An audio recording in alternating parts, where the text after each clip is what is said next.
Me detectaron leucemia cuando era muy pequeño. Creo que ni siquiera puedo recordar mi niñez sin ella, pues desde mis primeros recuerdos la tenía. Mi vida era estar muy mal en mi casa después de las quimioterapias, exhausto solo por la enfermedad, solo para después regresar al hospital. Conocía muy pocos lugares. Por suerte, mi abuela era compatible conmigo y prácticamente donaba todo lo que yo necesitaba. Pero, por más tratamientos que me daban, tanto en el hospital como los cientos de remedios naturistas o con diferentes personas que aseguraban curas milagrosas, la verdad era que nada funcionaba conmigo. Incluso estuve en uno de esos programas de últimos deseos, ya saben, donde la gente que trata de sentirse mejor consigo misma dona dinero y te concede un deseo. Tuve pláticas con personas especializadas que me hablaban acerca de la muerte y demás cosas. Cuando tenía cerca de 8 años y estaba prácticamente desahuciado, me llevaron de vuelta a casa, donde me instalaron en mi habitación. Por 2 o 3 días, me daban prácticamente todo lo que yo quería, dulces, helado. Claro que, por la enfermedad, me era difícil disfrutarlos. En su mayoría, solo podía darles 1 o 2 probadas antes de vomitar. Recuerdo que mi mamá trataba de pasar todo el tiempo conmigo en mi cuarto y me abrazaba por mucho tiempo mientras lloraba. A esa edad, ya había asimilado que no iba a sobrevivir y trataba de calmarla, diciéndole que yo iba a estar bien a donde sea que fuera y demás cosas. Pero ella no estaba dispuesta a aceptarlo, y creo que no puedo culparla del todo. Digo, el amor de una madre no conoce límites y rendirse no es para todas las personas, aun si tiene que buscar en lugares que no te imaginas. Una noche, mientras estaba durmiendo, fui despertado por 2 cosas. En primera, fue que sentía que me estaban tallando la cara con hojas de pirul mojadas que bajaban por todo mi cuerpo. También percibí un olor muy fuerte a lo que parecía ser mirra. Me desperté muy asustado, pero me di cuenta de que era mi mamá. A lo largo de los años en los que ambos habíamos luchado con esta enfermedad, a veces yo ya no le preguntaba qué era lo que estaba haciendo, pues muy a menudo veía algunos remedios alternativos y quería intentarlo todo. Creía que esto era uno más de ellos. Pero era un tanto diferente, porque, si bien al principio estaba demasiado adormilado para ver todo el panorama, pude ver que mi mamá parecía estar en una especie de trance. Sus ojos estaban en blanco y la luz del cuarto no estaba encendida como tal. Más bien, había algo así como una de esas antiguas lámparas de petróleo en el piso, pero el vidrio estaba pintado de rojo, lo cual hacía que toda la habitación se viera roja. Eso no era todo, pues, cuando me volví totalmente consciente de todo mi entorno, me di cuenta de que se escuchaba el maullido de un gato. No un adulto, sino un gatito bebé. Al voltear, me di cuenta de que, a los pies de mi cama, había un gatito bebé encerrado en una jaula de pájaros.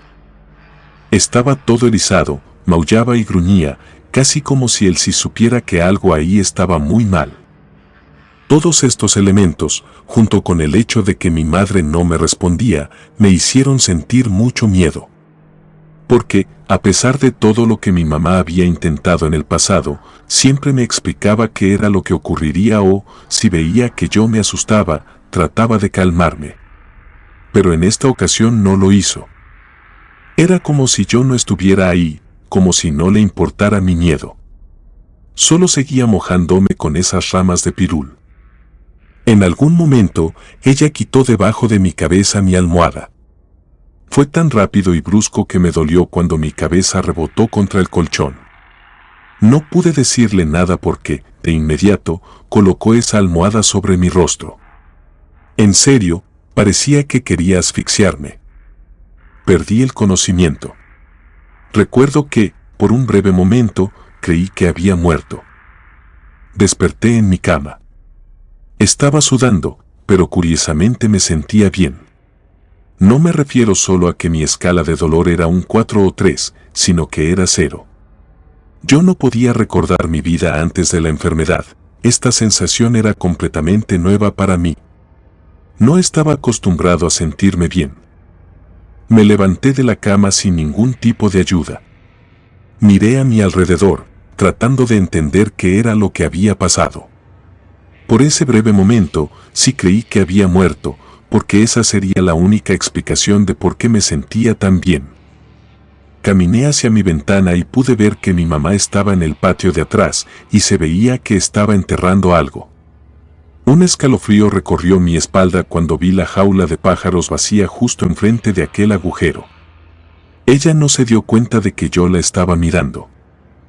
Me quité de la ventana y regresé para acostarme, tratando de averiguar qué había ocurrido. Mi mamá entró a mi habitación más o menos una hora después y, cuando me vio, de inmediato sonrió.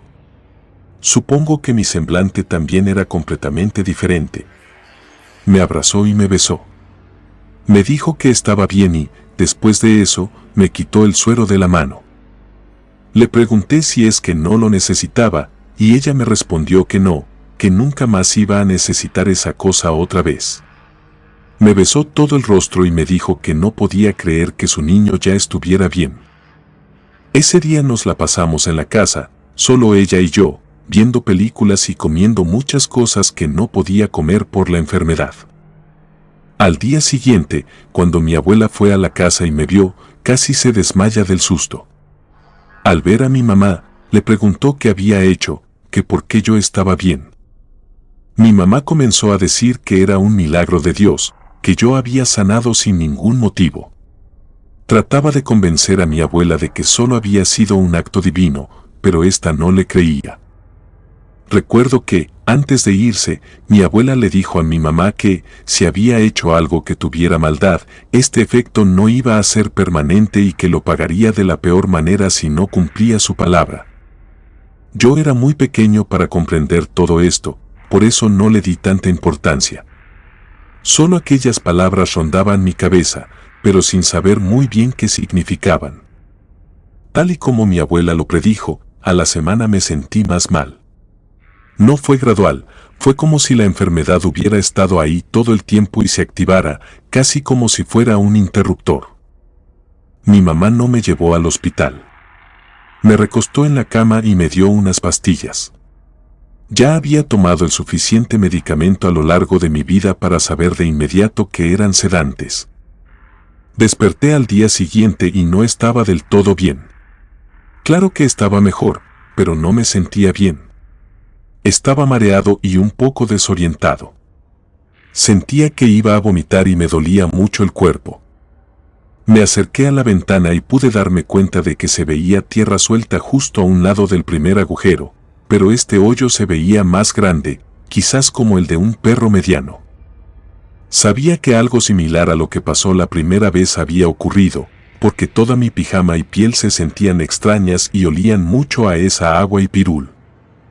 Mi mamá entró al cuarto y, cuando me vio, no se veía del todo satisfecha. Era claro el por qué, a pesar de estar medianamente bien, no estaba curado como la primera vez. Me preguntó cómo me sentía. Le describí todos los síntomas que aún estaban en mí y me dijo que estaba bien, que ella se iba a encargar y que yo me iba a curar, que me lo juraba. Solo necesitábamos un poco de tiempo.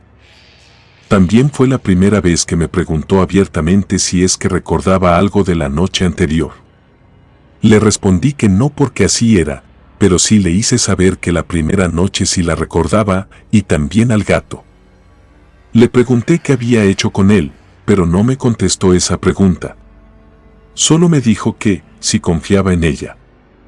Yo le dije que sí, pues era mi mamá, y era cierto.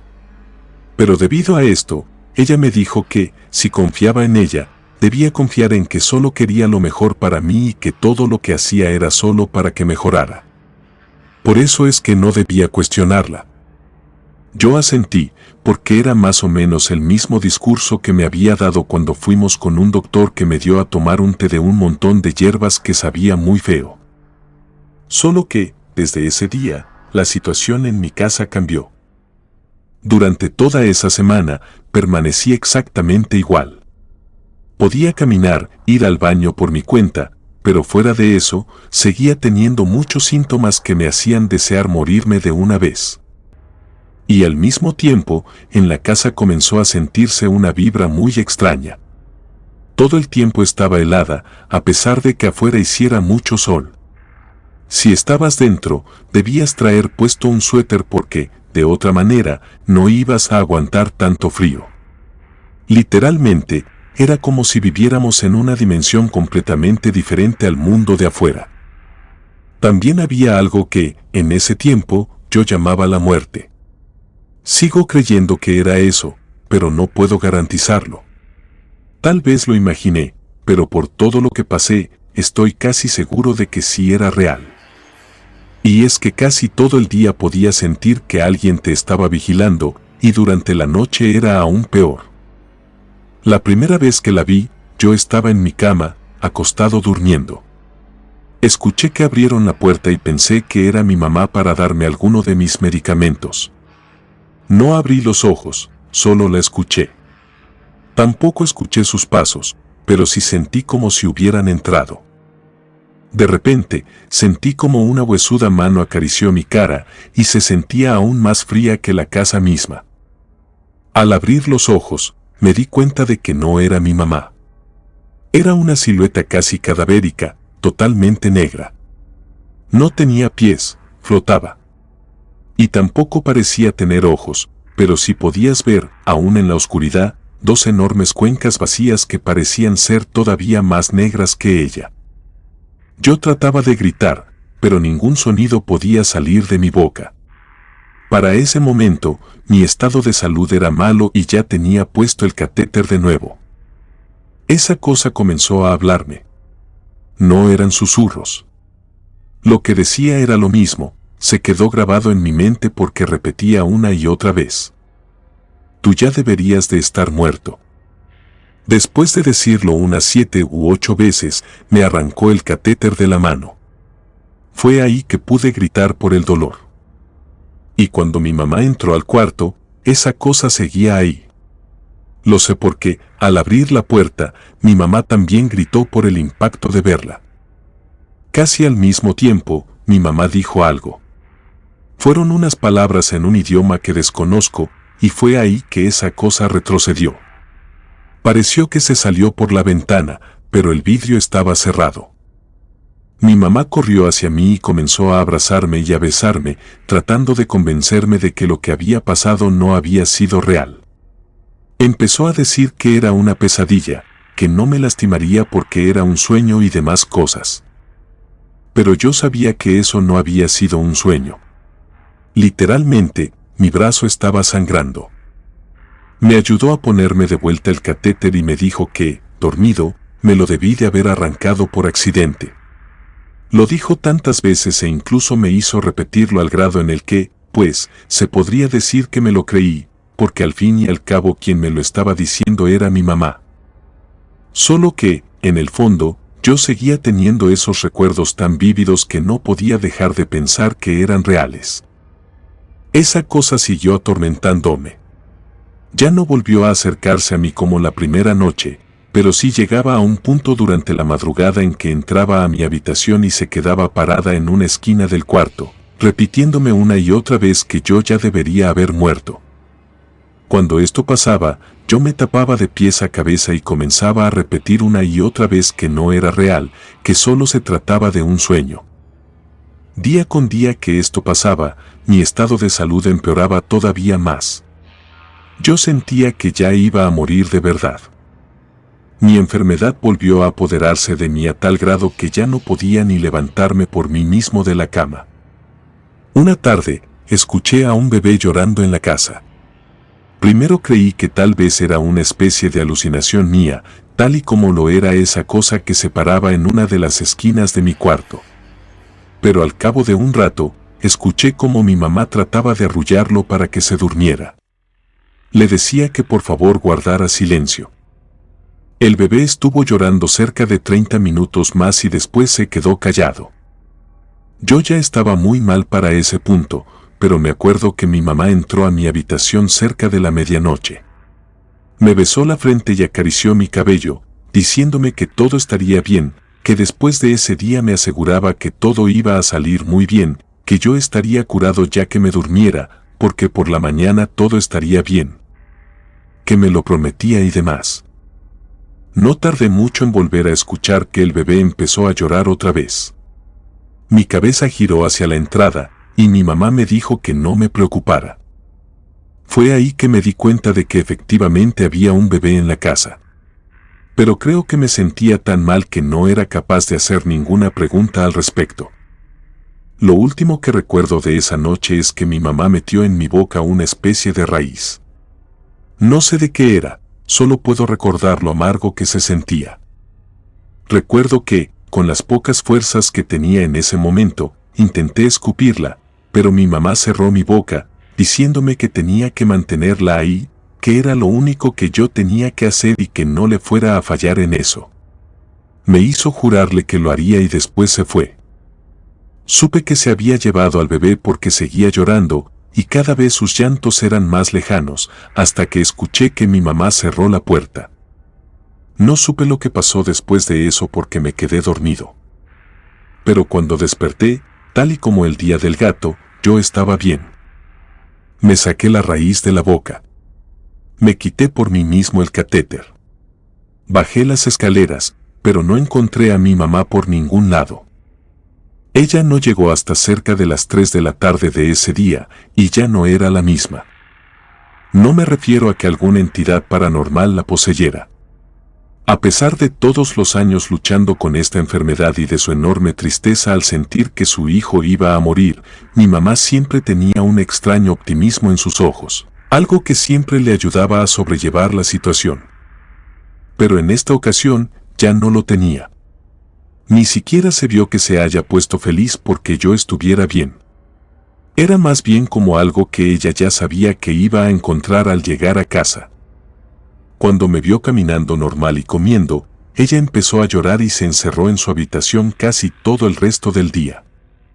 Aquella extraña figura humanoide que me acechaba también dejó de aparecer y mi estado de salud fue muy bueno. Pasó un mes entero sin un solo síntoma. Pero yo no era capaz de disfrutarlo del todo porque mi mamá parecía empeorar cada vez más. No era una enfermedad, parecía que se estaba amargando.